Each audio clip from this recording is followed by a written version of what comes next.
Bismillahirrahmanirrahim. Assalamualaikum warahmatullahi wabarakatuh. Alhamdulillahirabbil alamin. Wassalatu wassalamu ala asyrafil anbiya'i wal mursalin wa ala alihi wa sahbihi ajmain, amma ba'du. Sahabat kurma yang dirahmati oleh Allah Subhanahu wa ta'ala. Ada sebuah cerita klasik tentang perkumpulan hewan yang tinggal dan bekerja kepada seorang majikan saudagar kaya. Pada suatu hari, setelah pulang dari sawah, salah satu hewan yaitu kerbau yang merasa dirinya sangat lelah dan letih setelah bekerja seharian penuh, ingin beristirahat di kandangnya. Ketika dalam perjalanan menuju kandang, dia bertemu dengan anjing. Lalu dia berkata, "Wahai sahabatku, aku sangat lelah sekali. Jika boleh, besok aku ingin beristirahat sehari saja." Kemudian anjing pun pergi dan bertemu dengan kucing. Lalu ia berkata, "Barusan saya bertemu dengan kerbau. Dia besok ingin beristirahat. Sudah sewajarnya dia beristirahat karena bos kasih kerjaan terlalu berat kepada dia." Kucing pun pergi, lalu bertemu dengan kambing.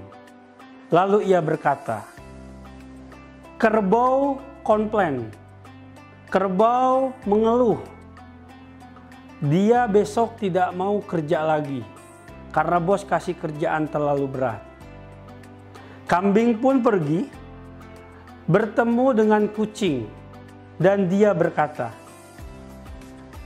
"Kerbau sudah nggak mau kerja lagi dengan bos. Mungkin dia sudah punya kerjaan yang lebih baik." Kucing pun pergi dan bertemu dengan ayam, dan dia berkata, "Kerbau sudah punya kerjaan yang lebih baik. Mungkin dia tidak akan bekerja lagi dengan bos dan akan pergi ke bos yang lain." Maka ayam pun pergi dan terakhir bertemu dengan monyet. Lalu ia berkata, "Kerbau sudah tidak cocok lagi bekerja di sini dan dia sudah memantapkan diri untuk berhenti kerja dan pindah ke bos yang lain." Saat malam tiba, monyet bertemu dengan bos. Lalu dia bercerita, "Wahai bos, si kerbau belakangan ini sifatnya sudah berubah. Dia sudah tidak mau bekerja lagi dengan bos karena dia sudah punya pekerjaan yang lebih baik dengan bosnya yang baru." Mendengar kata-kata tersebut, bos langsung marah. Dan tanpa konfirmasi lagi, si bos langsung menghampiri si kerbau dan langsung menyembelihnya. Karena dia merasa bahwa si kerbau telah berkhianat kepada dirinya. Padahal kata-kata si kerbau adalah, "Aku lelah sekali. Kalau boleh, besok ingin beristirahat sehari saja." Tapi kata-kata si kerbau ini lewat beberapa teman berubah menjadi si kerbau akhir-akhir ini sifatnya telah berubah. Dia tidak mau bekerja lagi dengan bos dan dia sudah punya pekerjaan yang lebih baik dengan bos yang lain. Sahabat kurma yang dirahmati oleh Allah Subhanahu wa ta'ala. Banyak pesan yang bisa kita ambil dari cerita di atas. Banyak hikmah yang bisa kita ambil dari cerita tadi. Salah satunya adalah bagaimana cara kita menjaga lisan dan ucapan kita agar tidak menyakiti orang lain. Sahabat kurma yang dirahmati oleh Allah Subhanahu wa ta'ala. Oleh karena itu, Rasulullah Shallallahu alaihi wasallam pernah bersabda dalam hadis yang diriwayatkan oleh Imam Bukhari, An Abdullah ibni Umar radhiyallahu anhuma anin Nabi sallallahu alaihi wasallam qol al muslimu man salimal muslimuna bilisanihi wa yadihi. Artinya, orang muslim adalah orang yang menyelamatkan semua orang muslim dari lisannya dan perbuatan tangannya.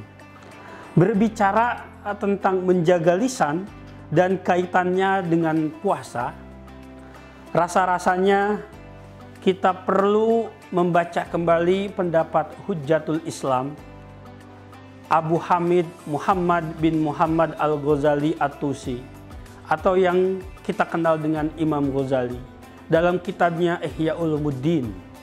Beliau berkata, "I'lam anna sauma salasu darajatin."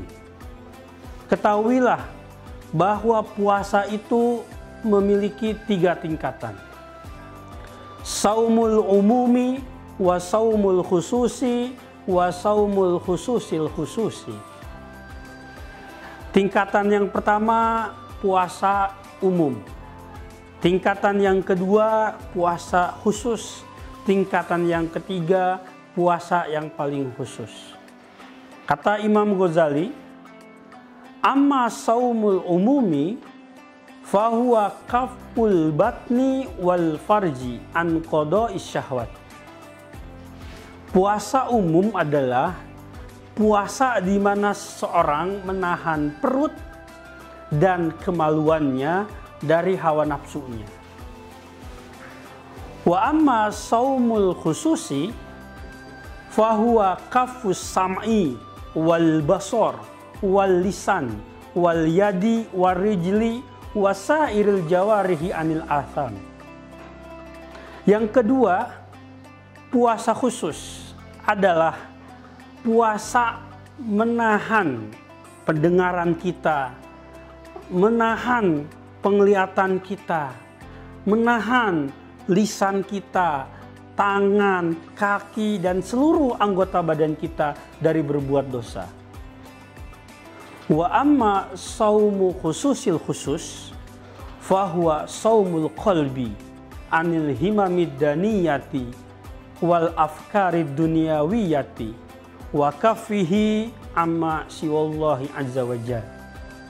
Adapun urutan yang ketiga, yaitu puasa khusus, adalah puasa menahan hati, menata hati agar tidak tergoda oleh hinanya dunia dan hanya bergantung kepada Allah Subhanahu wa ta'ala. Sahabat kurma yang dirahmati oleh Allah Subhanahu wa ta'ala, mudah-mudahan seiring berjalannya waktu kita bisa meningkatkan kualitas puasa kita dari tingkatan yang pertama naik menjadi tingkatan yang kedua. Bahkan mudah-mudahan suatu hari nanti kita bisa berada di tingkatan yang ketiga. Amin, amin ya rabbal alamin. Akhirul kalam, assalamualaikum warahmatullahi wabarakatuh.